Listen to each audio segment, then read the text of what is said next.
Good morning, everybody. I'm Coach John Willis, realtor, your friend in the real estate business. We have our very first edition of Coffee on the Ridge. My co-host in this real estate webinar is none other than the Andrew Kreitz. Andrew, you want to say what's up? It's like the Ohio State. I like it. There's some like prestige behind that when you say the. Happy to be here. Happy to be part of Coach's world, and yeah, excited to be doing this with you. Perfect. I'm looking forward to it. And from time to time, we will have special guests on Coffee on the Ridge. Today, we are fortunate enough to have Mr. Steve Roach, who is a mortgage broker. Steve, you want to say anything? Super happy to be on, support, answer, be part of it. I appreciate the opportunity to be here. So thank you. Perfect. And we also have an insurance agent on the call with us today. My good friend Trey. Trey, you want to introduce yourself? Say hello. Yeah, Trey Belmore here with Country Financial. Been working with these guys for a while. Just, like Steve said, happy to answer any questions, go over anything, and just offer any insight I can. But look forward to listening to Coach Willis and just watching him start his journey here. Here we go. Okay. So in today's Coffee on the Ridge segment, we are talking about all things selling homes. So today we're going to go over the top 5 topics for home sellers in today's market. So number one thing, um, pricing the home correctly. And why does this matter?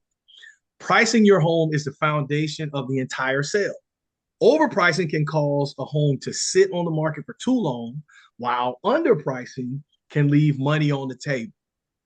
Here are a couple of key points that you need to know when you're selling your home.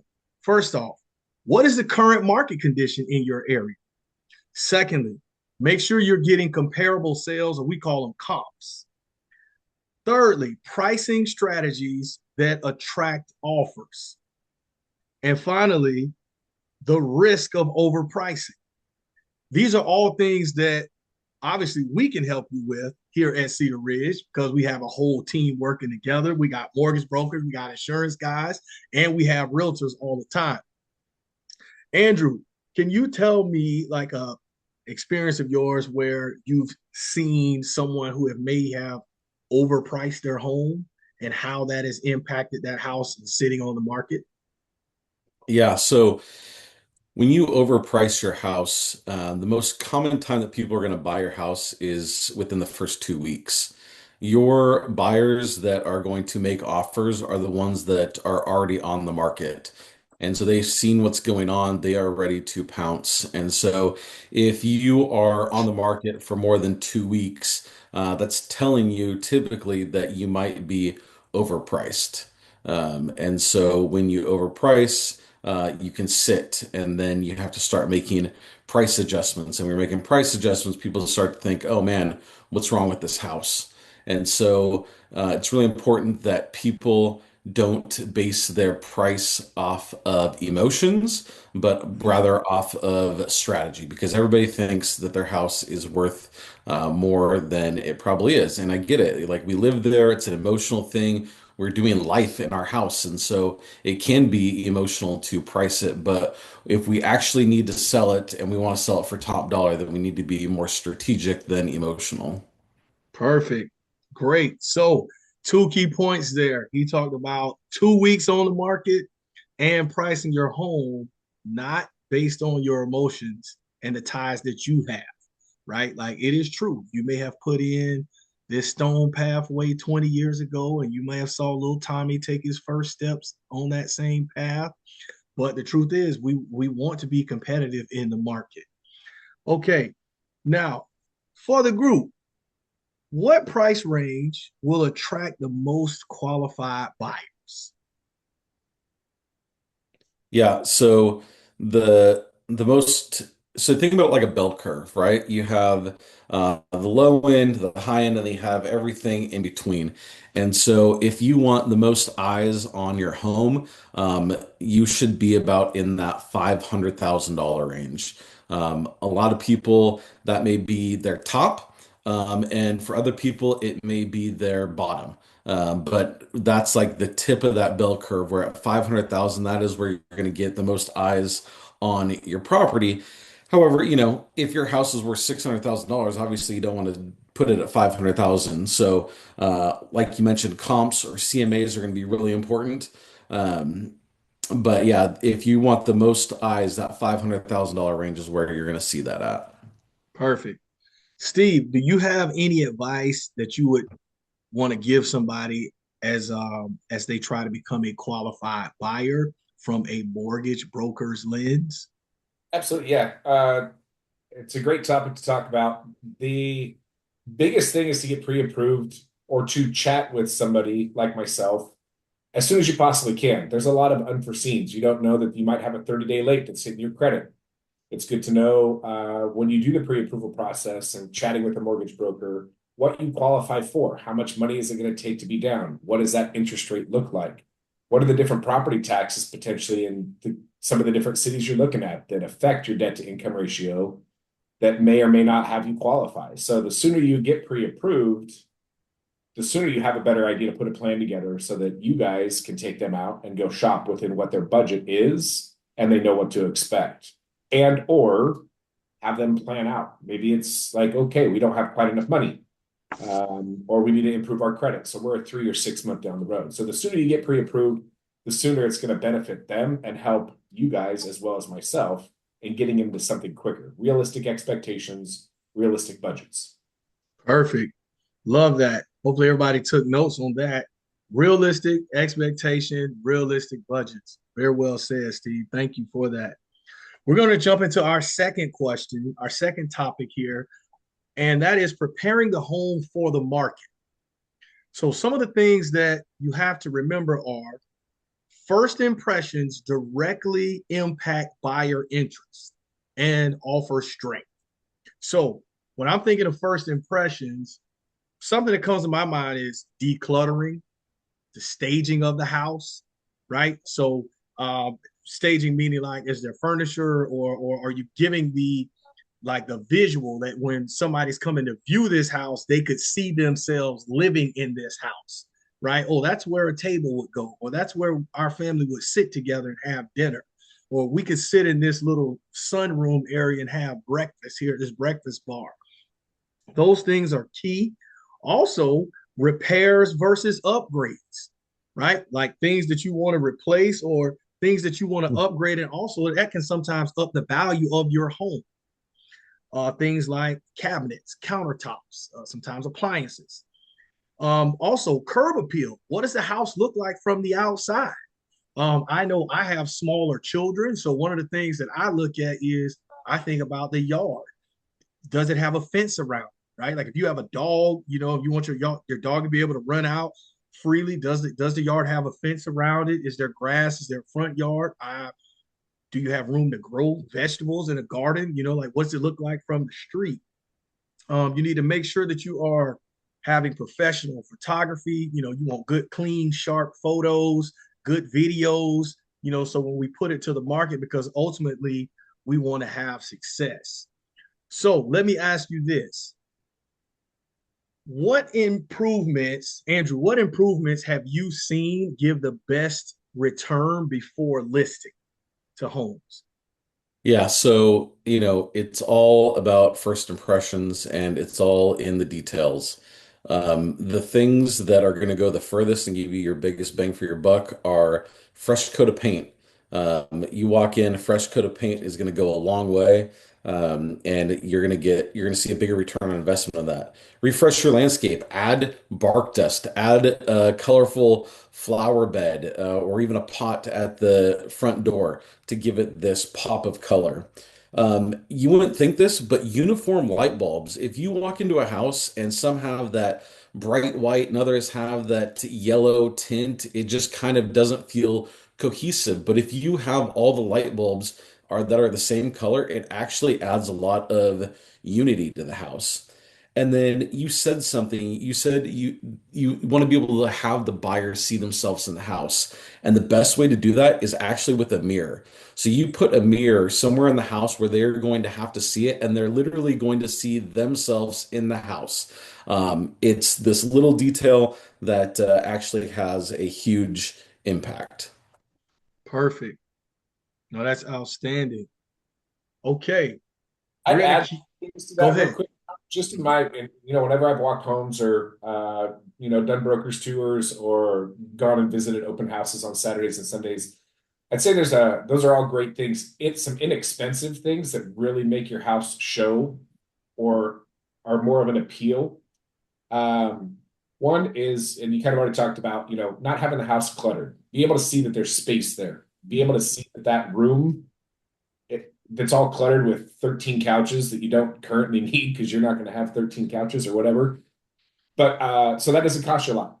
One of the biggest things for me is pet odor. So stinky dog, stinky cat, cat pee, dog pee, dirty wet dog, whatever it is. If you can get the pets out of the house, clean the carpets, and have some air fresheners in, the house just comes with a better smell, right? You and I were chatting about that one time, do an open house, bake a coffee cake while you're there, bake some cookies. When it smells inviting, they don't cost a lot, right? The paint and all those are great things as well. They really give a good show. It's fresh and clean, but some simple things that would make the house more of an appeal when people walk through is odor.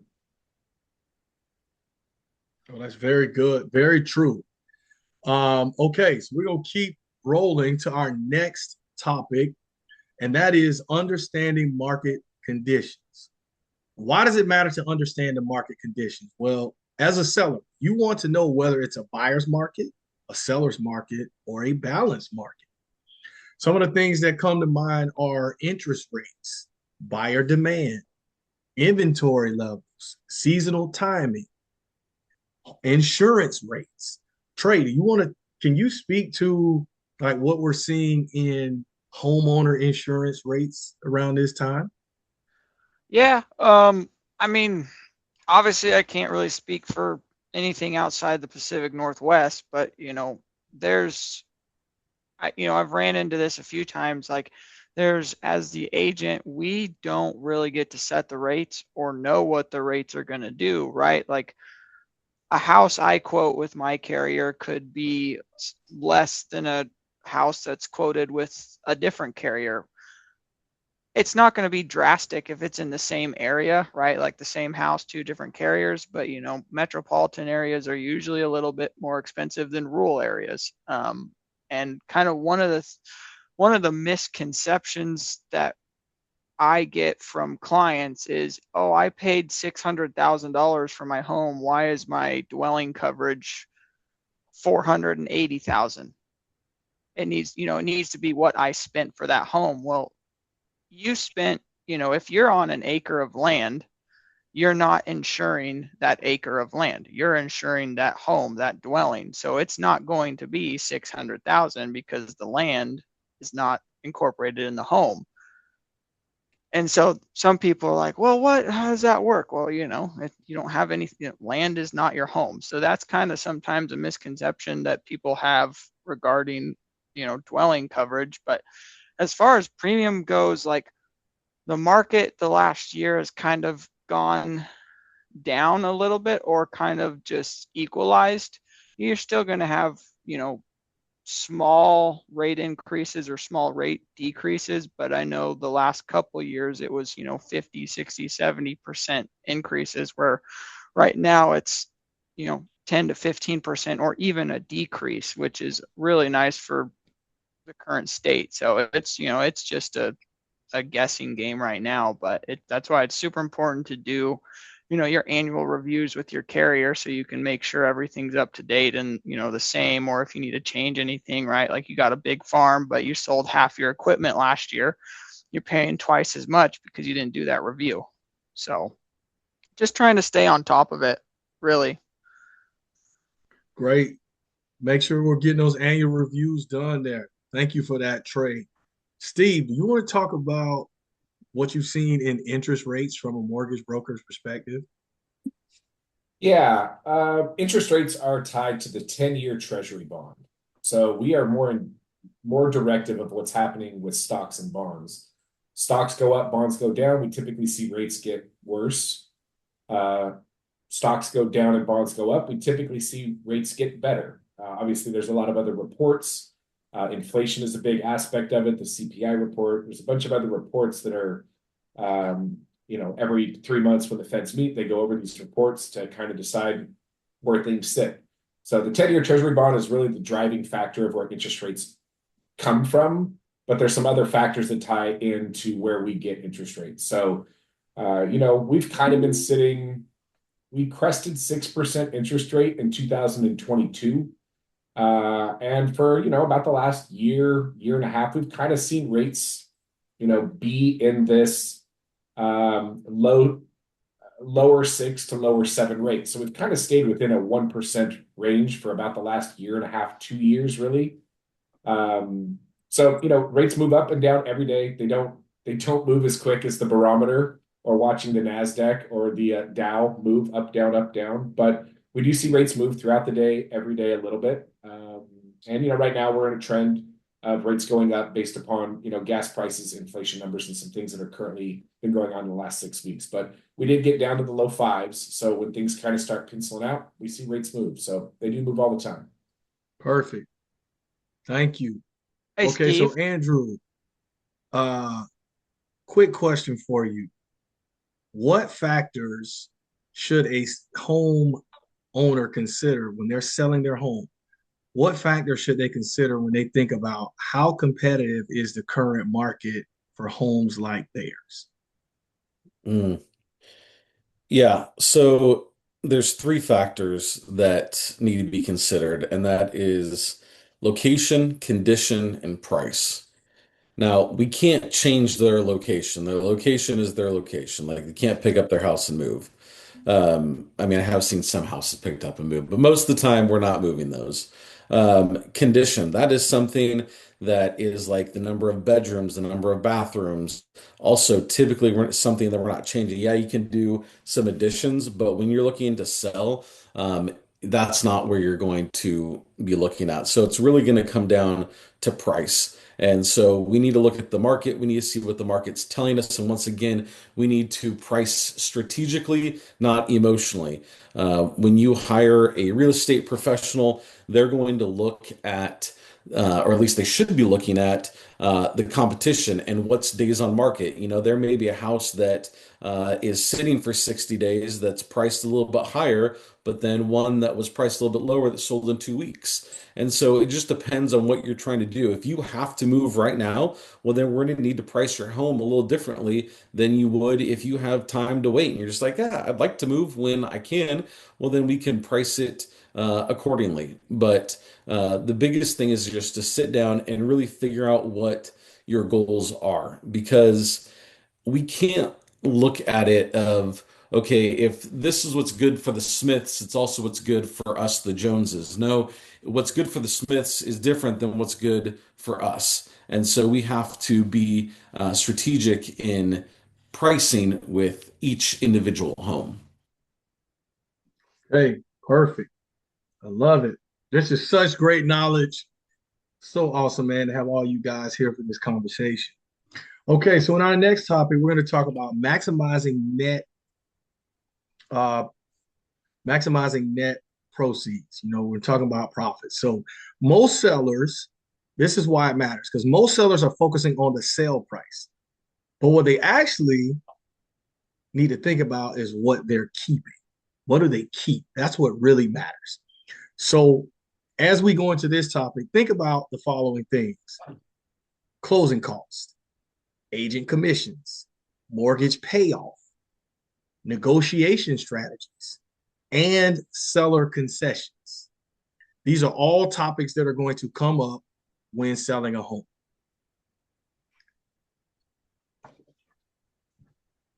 Here's a question for thought.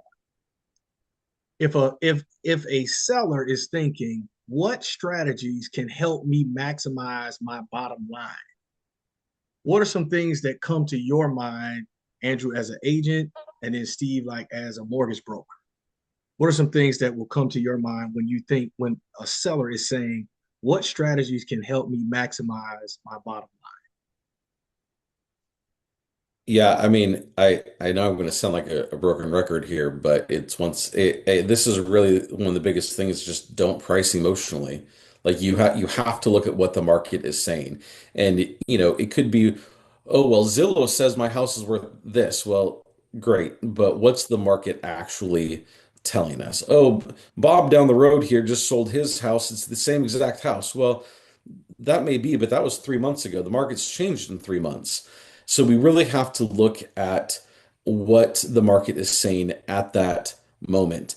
And, if you're wanting to price it a little bit higher, great. Maybe the conversation is we'll price it at say 550, but if we're not going to have any if we don't have 10 showings or an offer in 2 weeks, then we're going to do an automatic price improvement or reduction to reflect what the market is actually telling us.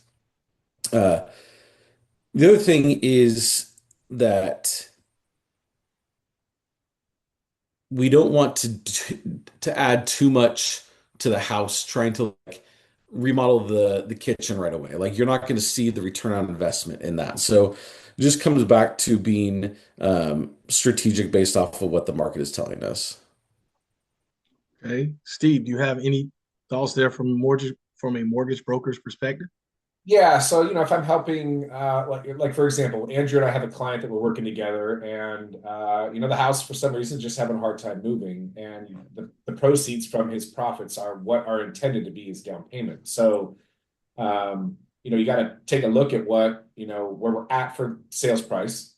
What is the payoff? What are the commissions? What are the fees? Is he going to have to pay any of the buyer's closing costs to then what does that end up doing to the reduction or not of what his down payment is going to be for what he's looking forward to buying in the future? So we definitely, me working with Andrew in this scenario, we have more in-depth conversations about what does he need? What does that look like? How do we navigate this and prepare the buyer for what it is? Differently, when I'm working with just the buyer, it's the same thing. I'm looking at what is it going to take to get in this house? What's it going to take for your costs on doing this? Are you able to leverage a little bit of seller credits instead of reducing a lower offer? Because percentages are different than dollars. You offer $10,000 more on a house to get $10,000 seller credits.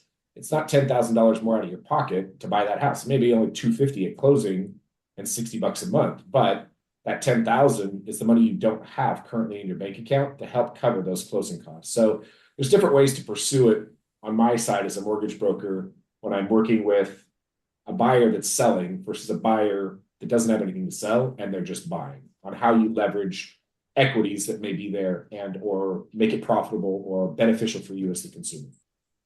You Perfect. know, Speaking of percentages, I think it's important to note that realistically, you could expect that you're gonna, as a seller, you're gonna have to pay 8 to 10% out of pocket for 8 to 10% of the sale price. So on a $500,000 house, you're gonna be looking at $40 to $50,000 out of pocket, which 5.5 to 6% is going to go to realtor commissions, both the buyer and the seller. And you should absolutely be offering a buyer agent commission. If you're not, you're doing yourself a disservice because most buyers cannot afford to pay their agents on top of their closing costs. So you, as the seller, you need to be prepared to pay for that. You then have another 2 to 2.5% of closing costs. And then minusing the remaining mortgage balance. So that's kind of what you can be expecting to walk away with. Now, I'm sure there's going to be people that are going to be like, well, shoot, 40 to $50,000. Why wouldn't I just try and sell it myself and do for sale by owner? Well, the reason is that for sale by owners, only about 10% of for sale by owners are actually able to sell their house on their own, and then they end up having to go to a real estate agent.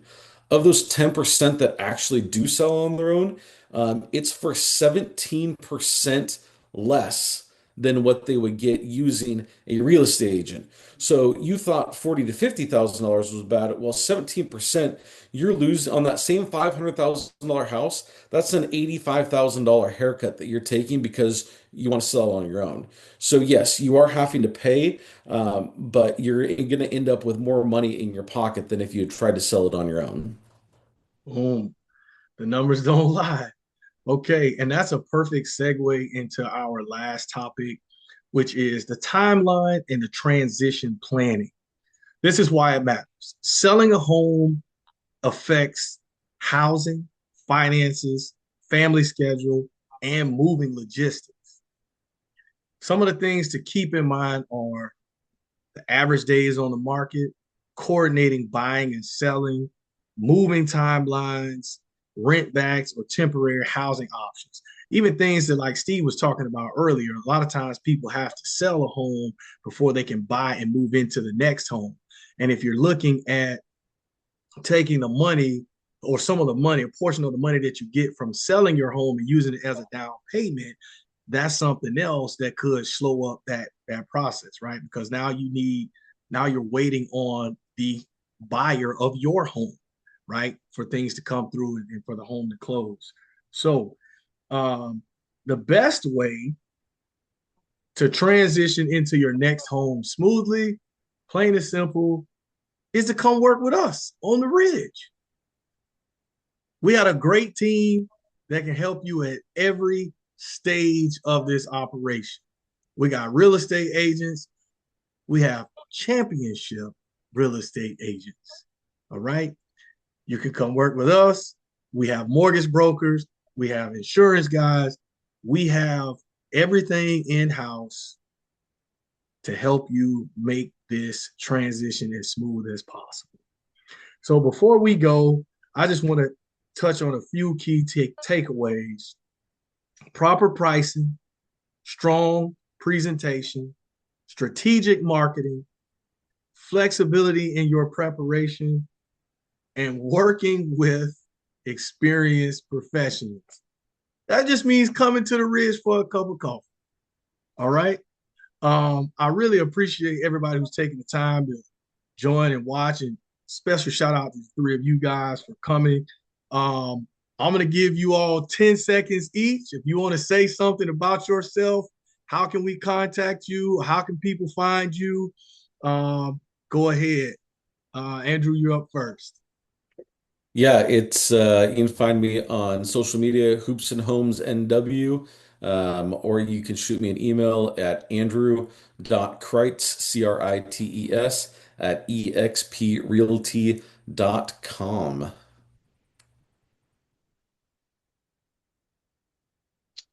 I'll jump on real quick before I have to get on the other call. Yeah, thank you guys so much. I really appreciate being able to join this and hear some great things from each one of you guys.